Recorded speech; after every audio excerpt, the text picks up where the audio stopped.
দেখো এখানে যে অঙ্কটি বলেছে যে চিনির দাম 20% কমলে একজন ক্রেতা 160 টাকায় 2.5 কেজি চিনি বেশি কিনতে পারবে। তাহলে প্রতি কেজি চিনির আসল ক্রয় মূল্য কত? দেখো এই অঙ্কটি ডাব্লিউবিপি কনস্টেবল 2018 সালে এসেছিল। এবার এই ধরনের কোশ্চেন কিন্তু ডাব্লিউবিপি কনস্টেবল, এসআই এবং KP constable, KP SI, sergeant বহু পরীক্ষায় বহুবার এসেছে। এখন প্রশ্ন হলো এই ধরনের কোশ্চেন কি ডাইরেক্ট দেবে? না, কোশ্চেন হলো সেটা না। যে এই ধরনের কোশ্চেন দিতেও পারে, আবার সেই কোশ্চেনটাকে চেঞ্জ করে দিতে পারে। দেখো যদি চেঞ্জ করে তাহলে চেঞ্জ করলে কী কী চেঞ্জ করতে পারে? ওরা বলতে পারে যে নতুন ক্রয় মূল্য কত, মানে 20% তো কমলো, তাহলে নতুন ক্রয় মূল্য কত। দ্বিতীয়ত, আগে কত কেজি চিনি কিনেছিল, বা আগে কত কেজি চিনি কেনা যেত। তৃতীয়ত, পরে কত কেজি চিনি কিনতে পারবে, এই 20%-এর পরে 160 টাকার হিসাবে পরে কত কেজি চিনি কিনতে পারবে। চলো আমরা এই অঙ্কটা সলভ করব এবং ট্রিক সলভ করব। দেখো 20% কমেছে, চিনির দামটা 20% কমেছে, তার মানে কি আগে 100 টাকা ছিল, পরে হয়ে গেল কত, 80 টাকা। এবং সেটা তার মানে এর লেস কত হলো, -20, 20% যেহেতু কমেছে। তার মানে 20/80 এর ইকুইভ্যালেন্সি করলে হয় 4, 1/4, মানে 4 কেজিতে 1 কেজিও বেশি পাচ্ছে, চিনি বেশি কিনতে পাচ্ছে, 4 কেজিতে 1 কেজি চিনি বেশি কিনতে পাচ্ছে। তার মানে এখন 1 কেজি নয়, এখন সেটা হয়ে গেছে 2.5 কেজি, যেটা ওরা কোশ্চেনে দিয়েছে 2.5 কেজি। তার মানে একের ভ্যালু কত, 2.5 কেজি। তার মানে চারের ভ্যালু কত হবে, 4 × 2.5 সমান সমান 4 × 2 = 8, 4 × 5 = 20, 10 কেজি।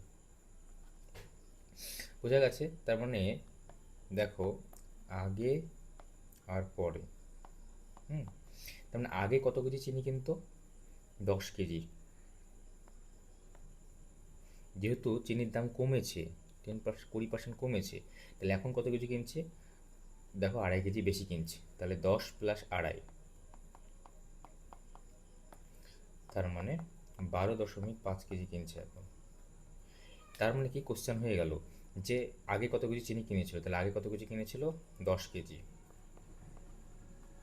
আর পরে কত কেজি কিনছে, এখান থেকে 12.5 কেজি। আরও কোশ্চেন কি বলেছে দেখো, যে প্রতি কেজি চিনির আসল ক্রয় মূল্য কত। তাহলে আসল ক্রয় মূল্য মানে কি, আগের ক্রয় মূল্য। তাহলে 160 টাকায় কিনেছে, তাহলে তাহলে কত কেজি চিনি মানে ক টাকা দাম হবে, তাহলে এটা ভাগ করতে হবে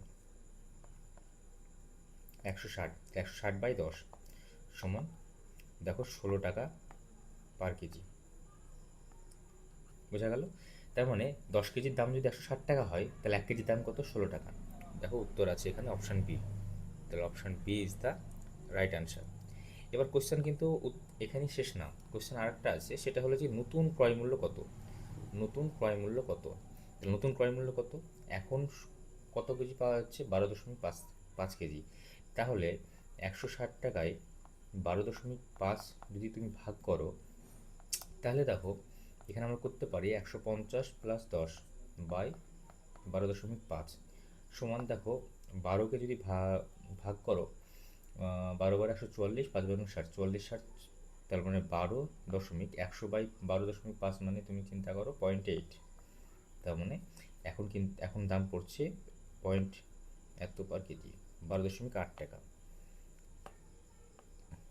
তাহলে কোশ্চেনটা আগে আগে দাম কত ছিল, 16.16 টাকা পার কেজি, এখন ক টাকা পড়ছে, 12.8 টাকা পার কেজি। এই হলো টেকনিক, যে 20% দাম কমেছে, 2.5 কেজি বেশি চিনি কিনতে পারছে, কত টাকায়, 160 টাকায়।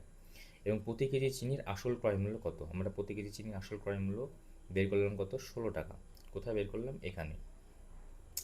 এবার কোশ্চেন কী কী আসতে পারে, নতুন ক্রয় মূল্য কত, যেটা 1 নম্বরে আমরা করেছি, নতুন ক্রয় মূল্য সেটা 12.8 টাকা।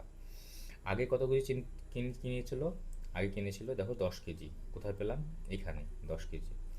আর পরে কত কেজি চিনি কিনেছিল, সেটা আমরা পেলাম এইখানে 2 কেজি, যেহেতু 2.5 কেজি চিনি বেশি কিনছে, তাই 12.5 কেজি। বোঝা যাচ্ছে কোশ্চেনটা? এইরকমভাবে পরীক্ষায় কোশ্চেন করতে হবে, তাহলে কিন্তু একটা কোশ্চেনও ছুটবে না, ম্যাক্সিমাম তুমি কোশ্চেন অ্যাটেন্ড করে আসতে পারবে পরীক্ষায়। যেভাবেই কোশ্চেন করুক, যেভাবেই কোশ্চেনটা ঘুরিয়ে দেখ।